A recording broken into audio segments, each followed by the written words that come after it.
Hello, everybody. Good morning, good afternoon, wherever you are, guys. We are very happy to have you here. Welcome to our program, Consciousness in Evolution. My name is Anna Yogan. I am here representing Reurbanization International, a conscienciocentric institution dedicated to re-education. You can find our page, Reurbanization International, at YouTube, Facebook, and Instagram. This Today we are going to explore extraphysical reurbanization and interassistance. Extraphysical reurbanization is a multidimensional process that renovates pathological extraphysical environments, fostering ethical renewal and creating opportunity for consciousness in need of evolutionary recycling. On the other hand, interassistance is the practical application of this transformation. Conscientiousness helping one another across dimensions, creating a network of mutual growth and freedom from limiting patterns. For this talk, Kim is going to draw on his recent field work at different locations in Europe. So welcome, Kim. Kim McCaul is a consulting anthropologist and linguist with 55 years of applied working with Aboriginal people in Australia. Sorry, did I say anything wrong? 25. But not quite 25. 55 yet. Yeah, sorry about that. So since 1997, he has volunteered in several conscienciocentric institutions and has given a conscientiological talks, classes, and workshops in Brazil, England, Romania, and Australia. He is the author of the book Multidimensional Evolution, Personal Explorations of Consciousness. And he authored also several articles related to the consciential paradigm, often with an anthropological angle. So welcome, Kim. It's very nice to have you here. Thank you, Anna. Thank you for inviting me again. And I realized only in preparing this, I sort of suddenly realized that I had already come onto this program last year and talked about power reurbanization. But in that context, at that time, it was in the context of colonization in Australia. So it's nice. It's a good opportunity for me to come back and now talk about the European, mainly the European, some European examples in my experience here in Europe, as well as a trip to Japan. Can you put the slides up, Anna? Thank you.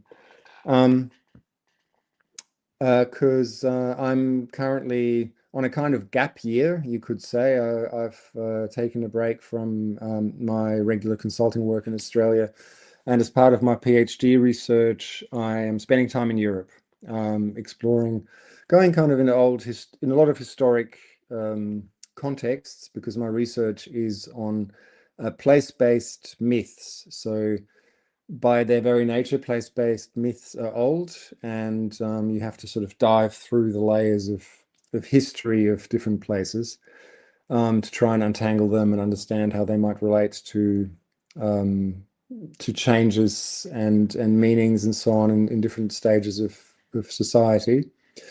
And so I'm doing this research for my PhD, but it also has at the same time, it's a great opportunity to do some field work, in a way, para field work, you could say, to try and understand better the dynamics of power reurbanization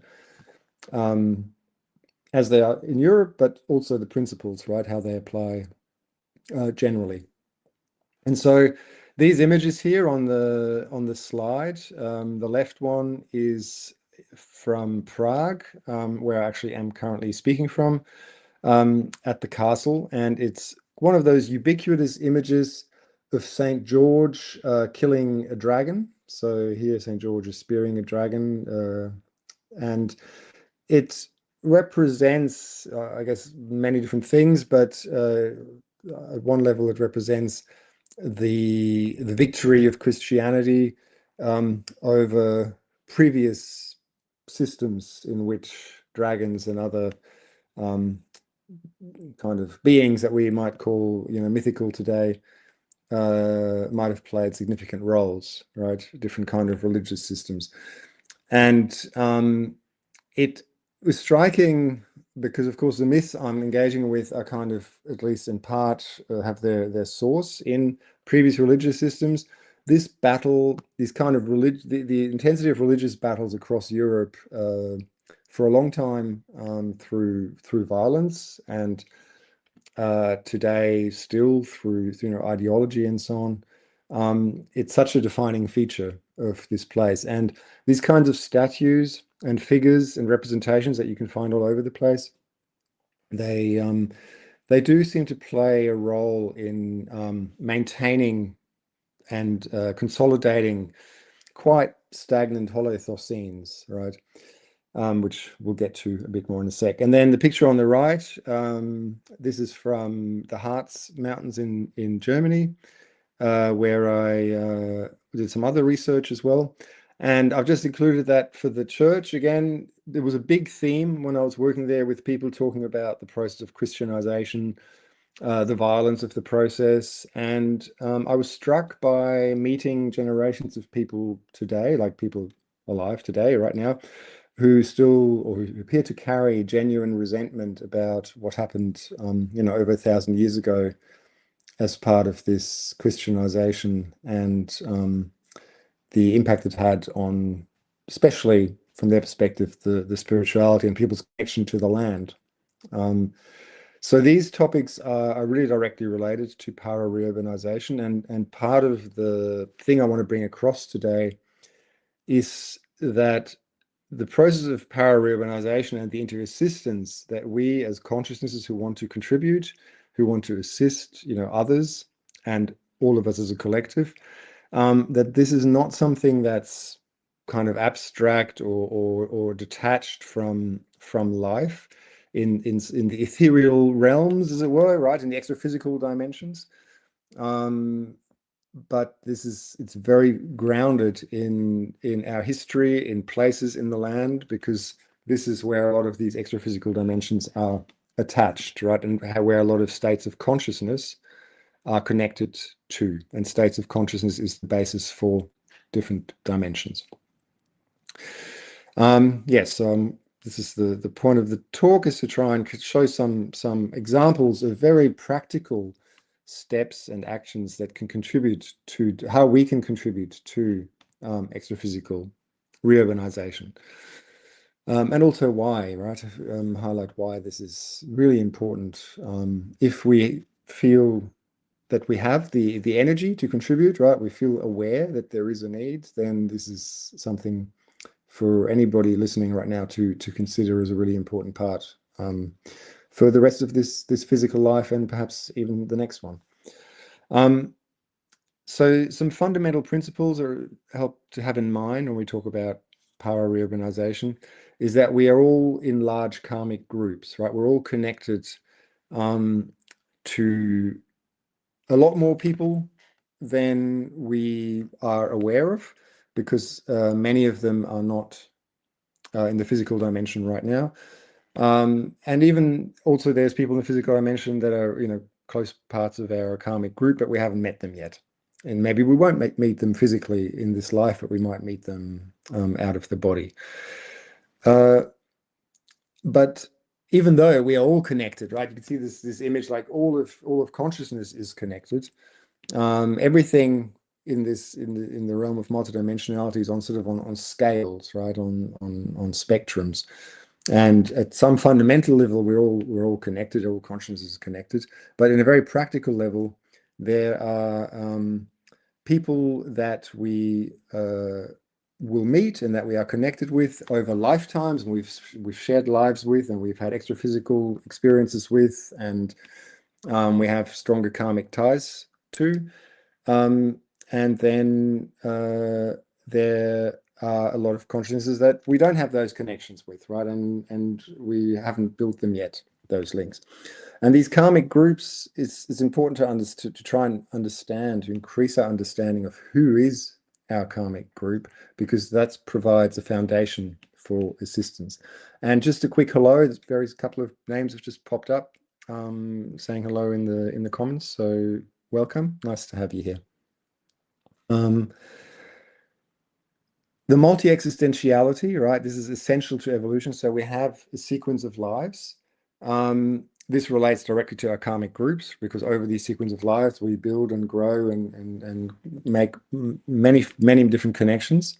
And it is an essential part of our evolution, right? So ideally, with each new life, we learn something, we grow in some area, we recycle, as we say in conscienciology, right? Recycle aspects of ourselves and grow that little bit extra.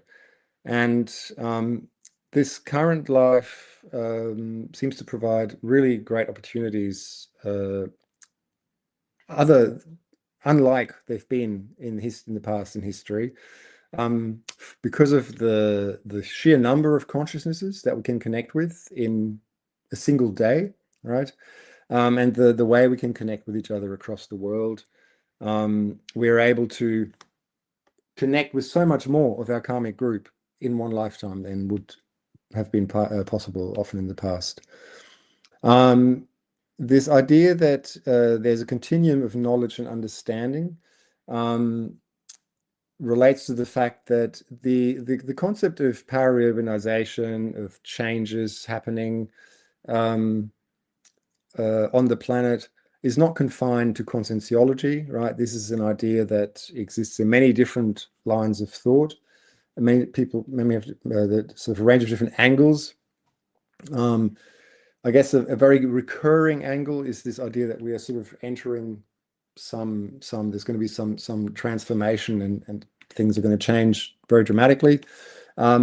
Here we talk about things as being more gradual, right? And we talk about we have many decades yet ahead of this kind of work that we're talking about here of power reurbanization before we will hopefully see some really positive shifts occurring as far as the thocenity goes. So here we have that word, right? Thocenes.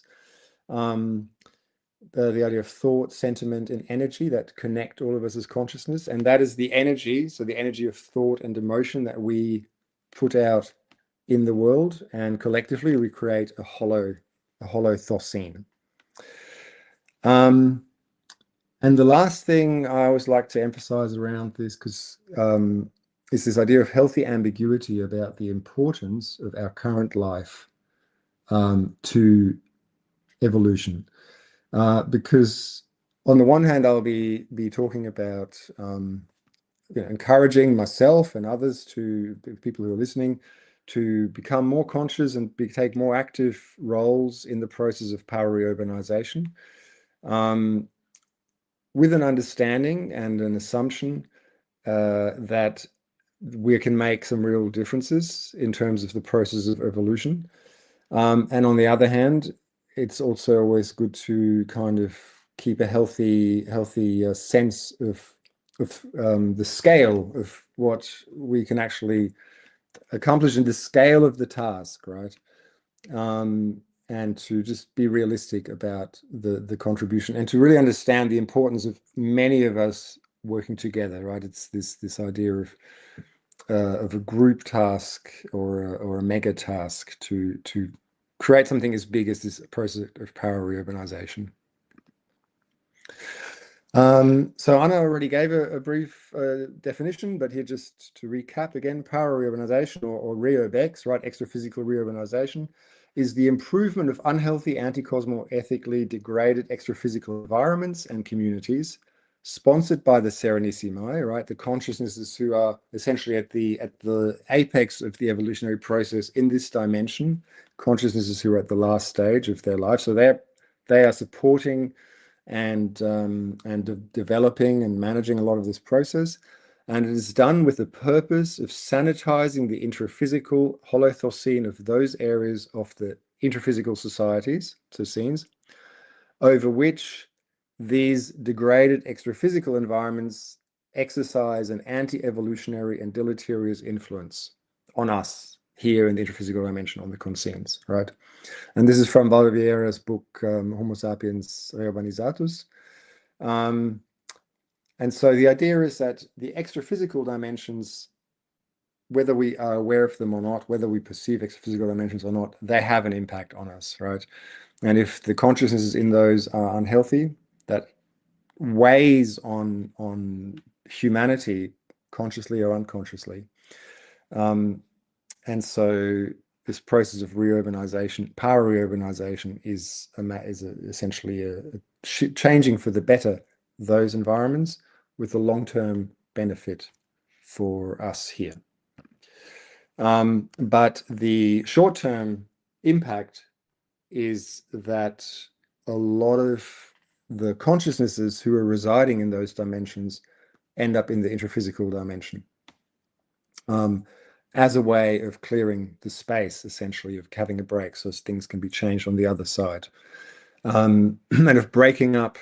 So if we think of an extraphysical dimension as a collective, it's kind of broken up by being brought here. Hey, Anna, you're muted. Yes. I'd like to bring into context the question of para-reurbanization, because sometimes we tend to have it as something distant from us, that is not related because I have all my other tasks going on in my life, and it's something that is related to places, specific places that I don't have connections.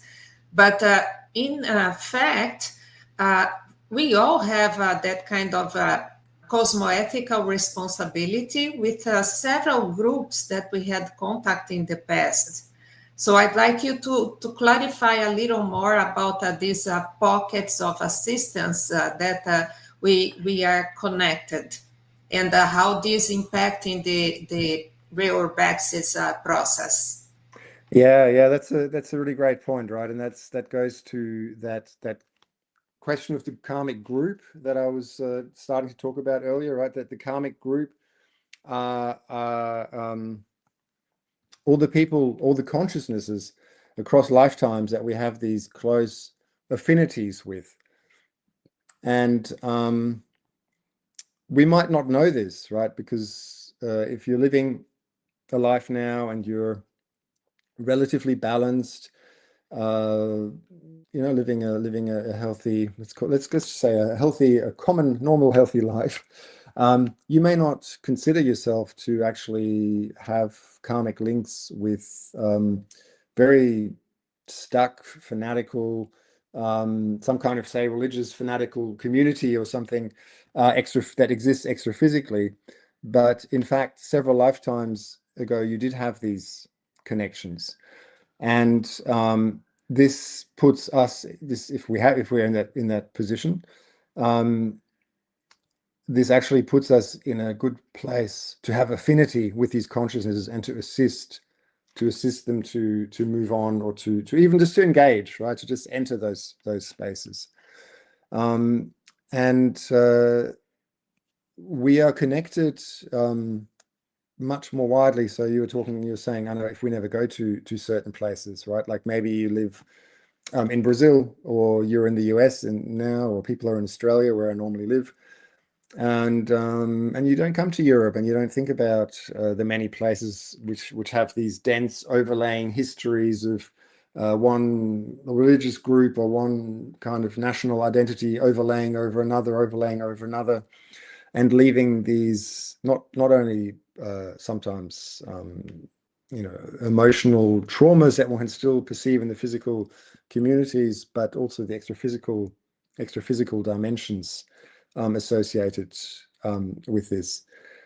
But even though we might be at these remote locations from where this is, from Europe in this case, through our own holobiography, our own power history, our past lives, right, multi-existentiality, through our own genetic history, if we are of European descent, through our karmic links, we are very much linked to these dimensions, and we will encounter those consciexes even in distant physical spaces. So these affinities are actually a strength, right? And so one of the things that I've been finding very helpful, and I'll touch on that a little bit as I go on here with my fieldwork, is to try and uncover more my own areas of karmic connections, and see how they create opportunities to provide multidimensional, extraphysical, energetic assistance. So this idea of assistance is really key. Assistentiality is key in power reurbanization. And again, quoting Balder here, extraphysical reurbanization is the beginning, the middle, and the end of everything we do here, right? So any kind of assistential work that we want to engage in today will be centered around this, whether we're conscious of it or not, right? This is the process that's happening extra physically. And in a way here in the intraphysical dimension, we're essentially being, we're kind of the instruments of the helpers and of the assistential teams, ultimately managed by the Serenissimi, as I mentioned. And the question for us really is, how conscious can we become of that? You know, can we be of that process? And the more conscious we can be, the more aware we will be of our participation, the more conscious we can be of assisting. So within conscientiology, we often talk about penta, the personal energetic task, as a really important part of contributing to multidimensional assistance. And maybe, Anna, you could show that image if you have it handy. Yep. So this is an illustration, right, of the penta process, where you have the intraphysical person who's doing the penta is the person sitting in the chair. And then behind her is the helper who's channeling highly orthothosenic, so positive, balanced energy from the extraphysical dimension, but very subtle. And so the energy of this human person, the penta practitioner, helps to densify this energy so it can reach, in this case, this person here on the left, who's represents a consciex in need, right? An extraphysical consciousness in need. And so this is a practice that many people do, and every time we do it, we provide assistance to some extraphysical and sometimes also intraphysical consciousnesses, right? So this is an important piece of the process, but I also want to touch on some other angles today in this process. This idea of fostering inner serenity as a priority. I'm sure most people watching will have noticed that on some level, it seems that there are things, many people say, right, the world is going crazy. Things are going, seem to be completely insane. All kinds of terms like that are used often.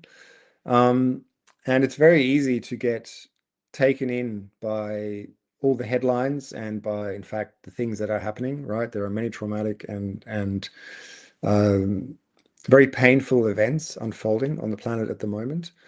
And they are pretty much all out of our control, right? To affect in a direct way. We can't stop the wars. We can't stop people being cruel to each other and so on. But what we can do is we can control our own state of mind. And bringing serene energy into this world is itself a really important contribution, right? And the more of us can do that, the more we can impact those around us. And then this last point is about local actions with cumulative effects, right? So again, the world is big. There are many big things happening and we cannot interfere in a lot of them, but we can impact our own local environment. And there's a couple of initiatives I will touch on. I mean, Penta is a process like that, right? we can do it where we are. And in the first instance, it impacts our immediate environment. But there are many other kind of initiatives that are relevant actually to this process of power reorganization. So yes, the importance of understanding our group karmic connections. Assistance requires affinity. And so it's worth taking stock, right? What are your communities of affinity from this life? Your family, your kind of neighborhood, people from your country, from your town, the clubs that you were part of over your lifetime, your school colleagues. And this doesn't necessarily include people you liked, right? Affinities doesn't necessarily mean that you like the people in this context. It just means that you have connections with, there's some sort of recognition of each other as being part of a group. Think about your professional life. Obviously, if you're listening here, you probably feel some affinity to the conscienciological community, but you might also have affinity with other communities that are interested in multidimensionality in different ways. And usually, if we're only looking at one life, we have perhaps a slightly limited perspective. Well, we definitely have a slightly limited perspective because we've had many different lives. And by the time we get to here, they will have taken place in many different cultural contexts, in many different social levels, different, male and female. And there's real value for many different reasons, but one of in unpacking our own past lives, right, and trying to understand better our retro life trajectory. And one of them is to understand why we might have certain affinities with different groups and why we might find ourselves in certain areas. For example, why am I in Prague right now, right? On one level, it's for my PhD research, but there have been so many synchronicities and kind of sense of group karmic reconnection that a multi-existential basis seems very, very strong. And within our group karmic connections, this idea of personal recycling, right? It increases our capacity to work and to hold even, I think I misspelled something, I miswrote something there, but to even hold our heaviest connections, right? Because some of our connections, like I already alluded to before, with communities of, for example, fundamentalist religious groups, or communities of people where we perhaps were perpetrators in the past of very cruel acts, they can hit us initially.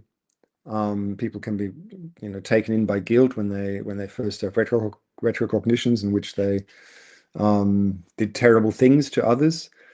And so personal recycling will help us to be able to hold these different perceptions and understandings in our own history, self-accept that aspect in ourselves, and then be more available for assistance to the people that we might have damaged in the past, or that might have hurt us in the past, right? So to be able to deal with these kind of emotional ups and downs. So understanding our group karmic connection is a worthwhile exercise in self-research, to take some time and to just map out the people in your life. And depending on your capacity to remember past lives, perhaps an exercise I did recently was to go through my records of dreams and projections from several years, and to identify all the different characters that appeared. And it gave me a very interesting insight of the sort of group karmic connections. So that's a really valuable exercise.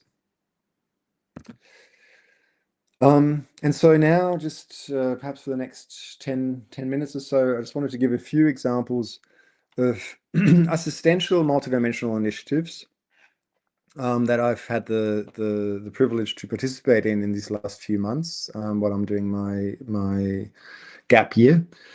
And the first two, the parascientific expedition to Japan and the peace research expedition and dynamic in Münster, are both organized by conscienciology researchers and are fully conducted within the conscientiological paradigm. And then in my work here in the Czech Republic, I've met a number of people who wouldn't know what power reurbanization is from the term, but are doing work that I think is really good examples of local initiatives that contribute to this process. So the parascientific expedition to Japan was organized as part of the initiative of creating the mega center Holoteca at Iguazu Falls in Brazil. And it is a research, it was essentially a research initiative to visit the World Expo in Osaka. So the World Expos are events that have happened since the 19th century. I think it's every 5 years, where countries as well as industries and inventors and so on represent themselves, usually with a very positive perspective, right, on projecting a kind of a global getting together, a global sharing of information, a global vision for a better future. And so the focus of this parascientific expedition on the surface wasn't necessarily power reurbanization, right? It was the focus was really more on understanding some of the multidimensional dynamics that were behind the World Expo, and also getting insights, inspirations, ideas for how the mega center in Iguazu Falls could be structured to touch people, right? To share knowledge in a way that really impacts people and leaves them somehow assists in their recycling, essentially. But I think when you get a group of conscienciology researchers, everybody working with energy, many people doing penta, traveling together, there is inevitably aspects related to power reorganization because we're all doing assistance as we're there. So we visited Tokyo, Kyoto, and Osaka. And I just have one slide of photos of this, just to give an idea, because just on the left-hand side here, in front of this gate, we're at a temple, and on the right-hand side, on these stairs, we're at the steps to the World Expo. Right, we're at the train station, arriving at the World Expo, and then the bottom right-hand is kind of a panorama shot of the World Expo. So you can see, it might be, I don't know how clear it is in the photo, it's all quite small, but you can see this walkway with people, which was way up, and the way it was structured very cleverly, the designs were very clever there. It looked from when you're on the bottom as if people were walking in the sky a lot of the time, especially if the clouds were a bit lower. And then in the middle there, we can just sort of see some buildings. Like that's where all the different pavilions were from all the different countries. And so we had a week where we spent a lot of time where we spent traveling between Tokyo and Kyoto, and then eventually we ended up in Osaka where the expo was. And we visited, of course, a number of historic places, temples and castles and so on. And then on the one hand there, and then on the other hand, we moved into this World Expo space, which is kind of really more future looking, right? That's at least the ambition and the goal, and it felt like there was that vision of a future society, right, is alive there. And so a lot of us had experiences around in the museums and the temples and so on, recognizing our own retro lives in this area, recognizing connections with consciexes in these places, And we had dynamics. Once we got to Osaka, there was 3 rounds of parapsychic dynamics, which for anybody who doesn't know what a parapsychic dynamic is, it's essentially a group get together. Maybe Anna, could you just put up the image of the vibrational state?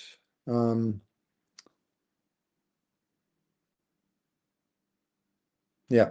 So this is one person, right? So imagine all those people you're seeing. There was 37 of us in Japan, sitting together, doing this energy exercise. This is a part of it, and then doing a whole range of different energetic exercises together, creating a field. A couple of the participants who travel with us were what's called consciential epicenters or epicons. So they manage the energy flow of the process. And the whole thing is, on the one hand, it's about our own paraperceptions that we have and that we share with each other, but it's also got this strong assistential focus. And a lot of the consciexes that we picked up during the day or during the days, right, that traveled with us along the way until we started doing these dynamics, were essentially worked with during that process. Thanks, Anna. You can take the vibrational man away again. Okay, so that's Japan, right? So that was one type of dynamic. Now, the second opportunity I had was to go to this peace research field trip to the town of Münster, where the A is there on the map in northwest Germany.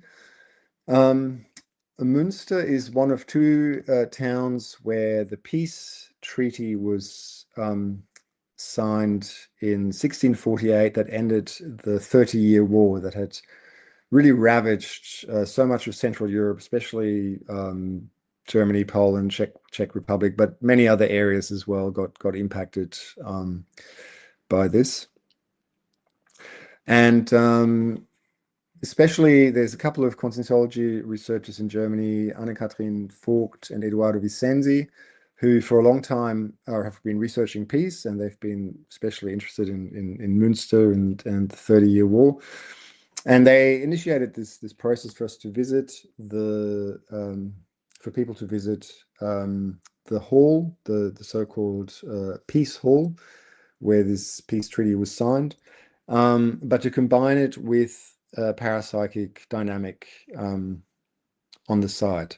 So this is the group that was there. Very multicultural group well, I guess it was many Germans and Brazilians, but people were coming from England and from Switzerland and from different parts of Germany. And so we essentially spent, you could visit this hall as a tourist, right? It's just you walk in there, they have groups every 15 minutes.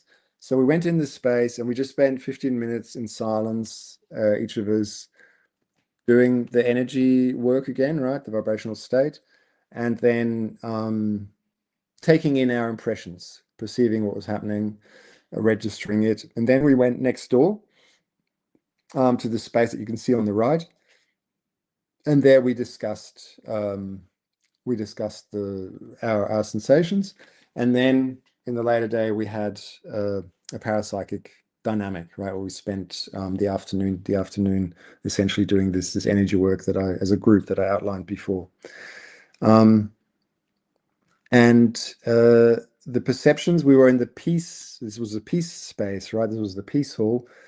But I think the verdict was pretty unanimous that we all perceived and we all carried a lot of very dense consciexes into this process. It's a town that's many layers of history. The peace treaty was only one of many other. There are many different other, as everywhere in Europe, right? Many different other wars and violence and so on that passed through this town. And it appears that a lot of the consciexes are still there because they showed up in this dynamic, right? So it's a small local dynamic that we all perceived the process of assistance and of consciousness moving on, but we also perceive the depth of the layers of that are in that town. Yes, Anna. Yes, I'd like to comment in terms of all of the scene of these places. How did you feel about it? Because I know in several cities in Germany, they are still finding bombs that didn't explode. And some of the cities, they were really bombed to the ground. And I imagine that can cause a lot of trauma and can have a lot of consciousness that are still linked to that process. So, what did you perceive and how do you see this process going on? Well, that's interesting. I believe this room, actually, this hall, this is a rebuilding of a hall that was severely damaged in the Second World War through bombs. So they rebuilt the paneling and so on. But at least from my recollection, for me, and I don't know, I don't remember, for me, the overwhelming impressions were not from that era, Second World War. It was much older. The consciousnesses that we were encountering, and I think that was the overwhelming from what people, when I'm remembering what people shared, right, during the sharing of the dynamic that we had. It was interesting. For me, it was the first time going to this peace hall, so-called peace hall, and I found it really very hard. It was heavy. I found it very heavy. But Anne-Catherine and Eduardo had said, and other people that had been there before had said, there's been times when they'd been there, and it felt so beautiful. It felt really very peaceful, right? And none of us felt at this time. And I think Eduardo suggested, and it makes Eduardo Vicenzi, and it makes a lot of sense to me that we were there as a group. We had basically volunteered to do this work, and so the helpers basically said, "Here you go," and gave us access to, connected us with some dimensions that were really heavy. But yeah, it was not Second World War type of things. And Münster is, I mean, it was bombed, but as far as German cities goes, it is relatively well preserved. There's a lot of old buildings that are still left. But I will get to the Second World War now in my final example, which is my fieldwork in the Czech Republic. And here, what's interesting, so where I've been working is up in the northern part. I don't know if you can make it out on your screens, but places like Liberec, Harakov, and Snežka is the mountain. That sort of region there, and the significance is my research is on myths, right? But that area was German for a long time. It was settled by Germans. It was essentially German settlers were brought in by a Czech king in the 13th century to essentially make this, to civilize, as they would have said, or colonize, to go through, because it was forest, it was wild mountain country. And so all of that northern part of the Czech Republic was predominantly Germans from the 13th century as the first people that were there permanently. At least that we know, right? There was probably some prehistoric people, but that's not recorded who that was. And so it was German until the end of the Second World War. And then after the Second World War, there was a very violent expulsion of about 3 million Germans from this part, and it became Czech. And Slavic Czechs as opposed to German Czechs, because even though they were German speaking, they were also Czechs before, right? They would have identified as Czechs because that was the country they were in. But then Slavic Czechs took over that area, and it's very tangible. It's very tangible because all the old buildings have German writing on them. The old memorials are in German. The old graveyards have largely German names and German expression, German writing on them. But the people that live there today largely don't speak German, and right, and it's very, and there you have very strongly persistent Second World War trauma. And memories, right? There's a lot of memories of there was a lot of massacres that happened there by the Slavic Czechs against the German Czechs at the end of the Second World War, and so there's deep scars that have been left there. And I just wanted to touch on to the end on some initiatives that I encountered here by local Czechs to heal these scars, right? And in some cases more, in other cases less, consciously of involving multidimensionality. So this picture at the top is a memorial of a site where a group of German-speaking residents of that part had been murdered by Czech-speaking residents at the end of the Second World War. And it was a process that when that memorial was first started in the 90s, or was first conceived and was created, there was a lot of resistance. It was vandalized. It was all these processes of people denying, wanting to deny the history, not wanting to own, right, that aspect of the history. Something that's very familiar coming from Australia and the colonial history in Australia, where there's also a lot of resistance by non-Aboriginal people to accept the colonial past. But by all accounts, that's shifted quite significantly since then, over the last 30 years. And I met a man who is very much into multidimensionality in his own way, and he has done various rituals there using chanting and kind of musical instruments, but very consciously to support the moving on of the consciousnesses that were there. There was, like, he and other people perceived that a lot of the consciexes, the people that had died there, were still around.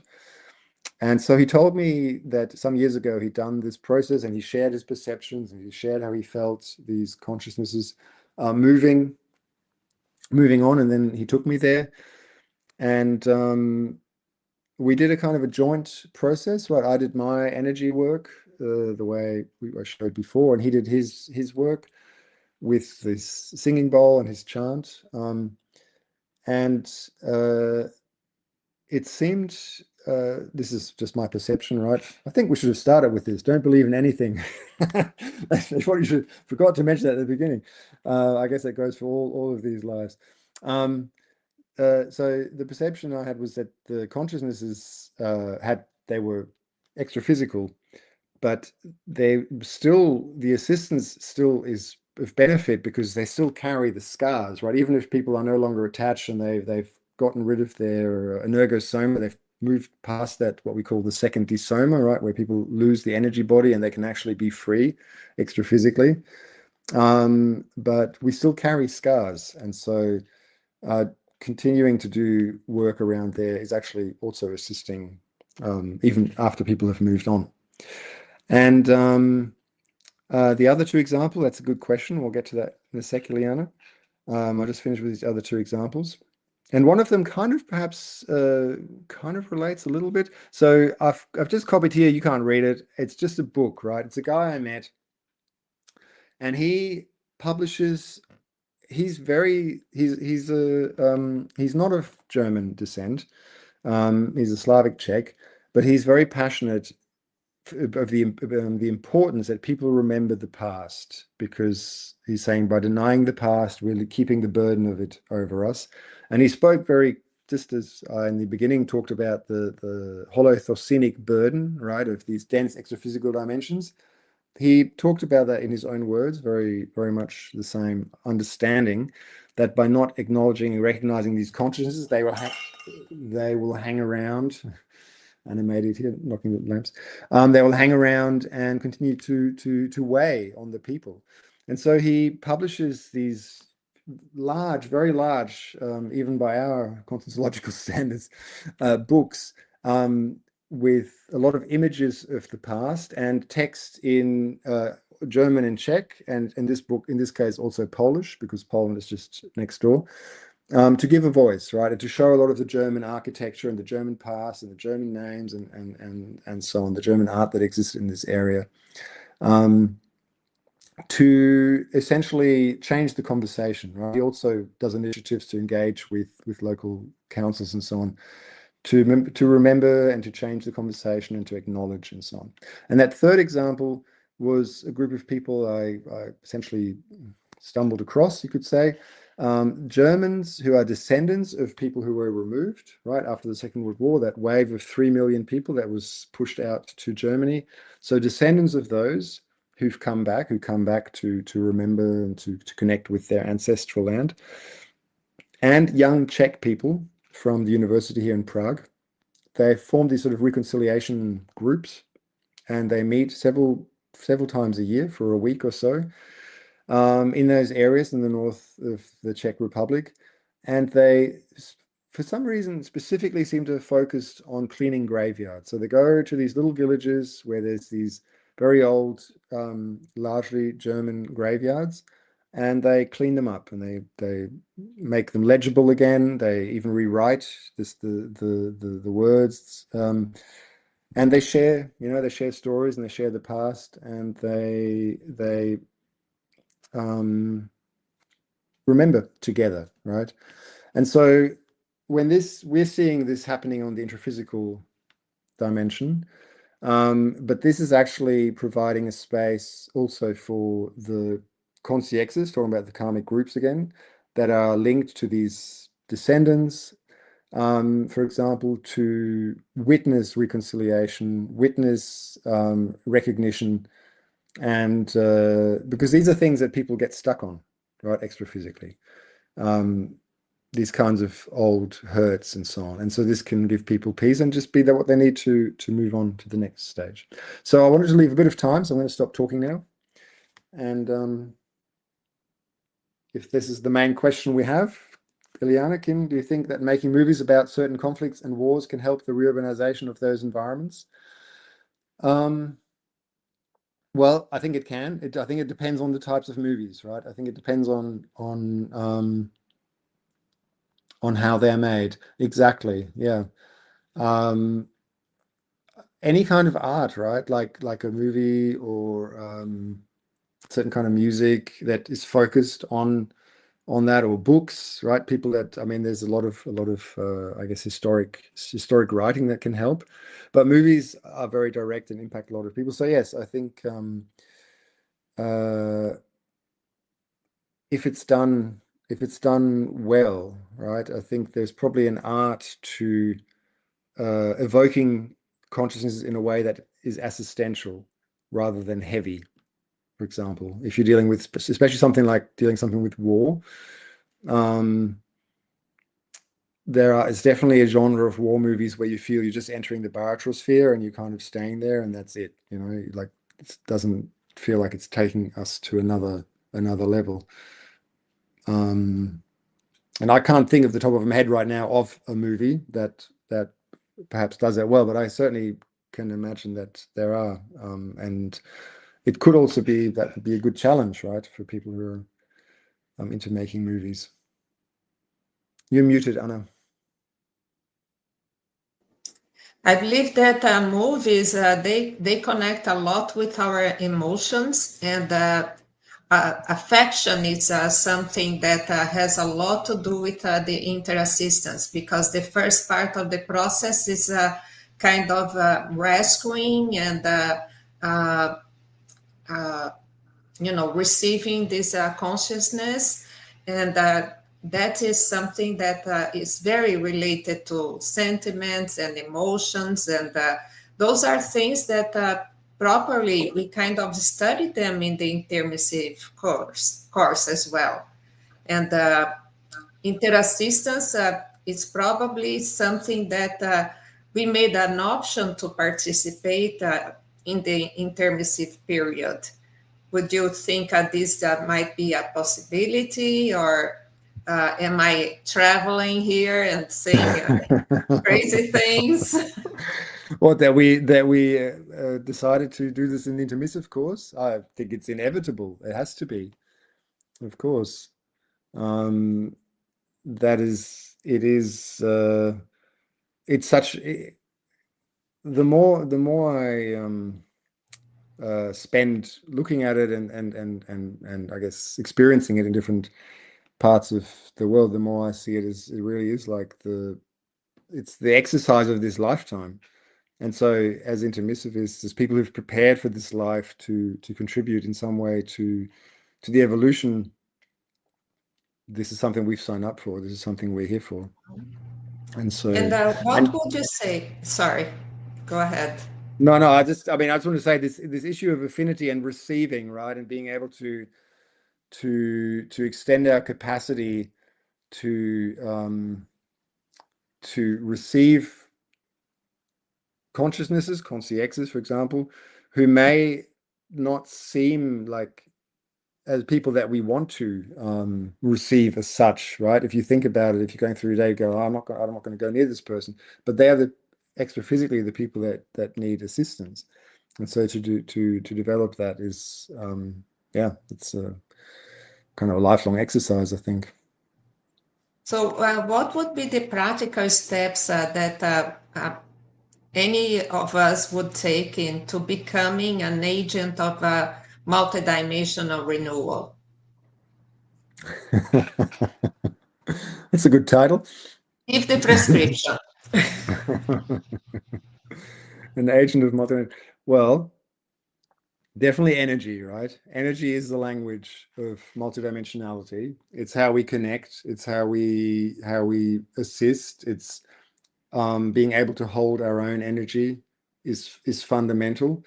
I don't know about how it was for you, but I for me, when I first became aware of, when I had this period of becoming aware of multidimensionality, I became hypersensitive. And I could not, if I went into a big city, like after a half a day, I have to get home, it's too much, right? I couldn't handle the thoughtenic energy of other people. And I know there's a lot of people I think that are sensitive that experience that, right? It's a so that is a to stabilize ourselves, to be grounded, to become grounded, to actually become grounded in the physical dimension, in our bodies, paradoxically makes us stronger multidimensionally and makes us able to hold multidimensionality.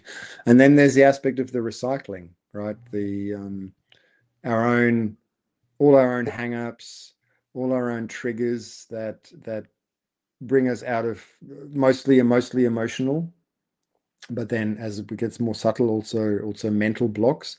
But it's the emotional hang-ups that bring us out of balance. Somebody says the wrong thing, somebody looks at us in a certain way, something doesn't work out how we would like it to, and we're, swayed or caught up in whatever emotional patterns that we have. So that's really important. And then it's the mental somatic blocks that, and many of those are multi-existential, right? Subtle, really subtle, old conditionings from religious lives, for example. Many religious lives where you part of religious training is often to repeat the same mantra or the same idea about reality. So they're very subtly, and yeah. Yeah, I think you resumed it very well because energy it's the fundamental attractive for this consciousness and somehow to rescue them from bad places we need not only emotional stability and also physical stability so that we can handle these energies that we are going to face. I'd like you to comment something about going to these rescues. If you have any experience that you would like to mention, or if you can comment something about this image I have here.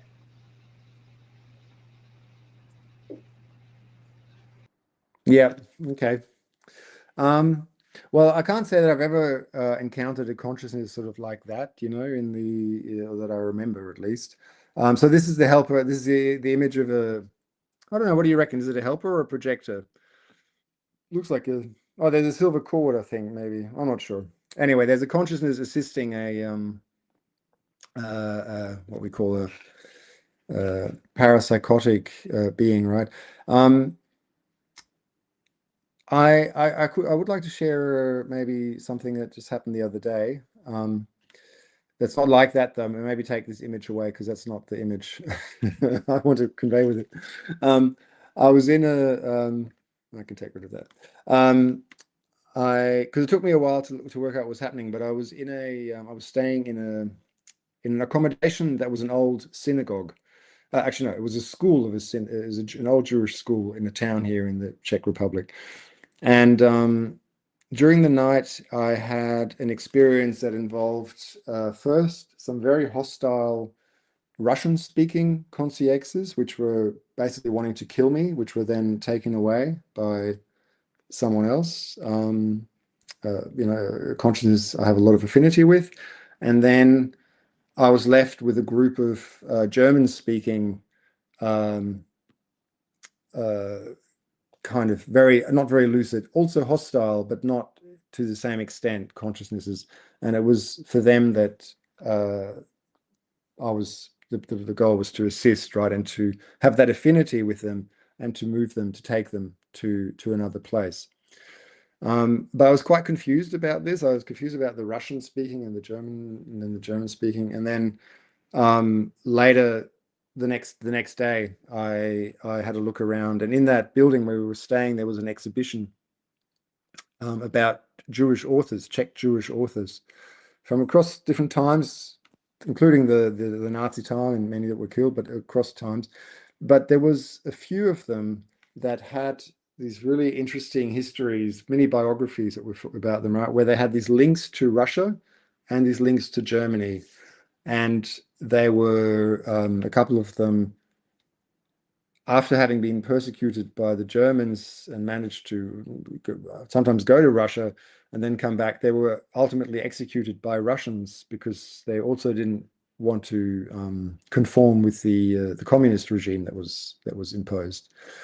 And that dynamic, it was interesting to have that intraphysical kind of context that gave me, I don't exactly know how it related, right? I didn't recognize, I couldn't say, oh, this consciousness that I was engaging with was this person.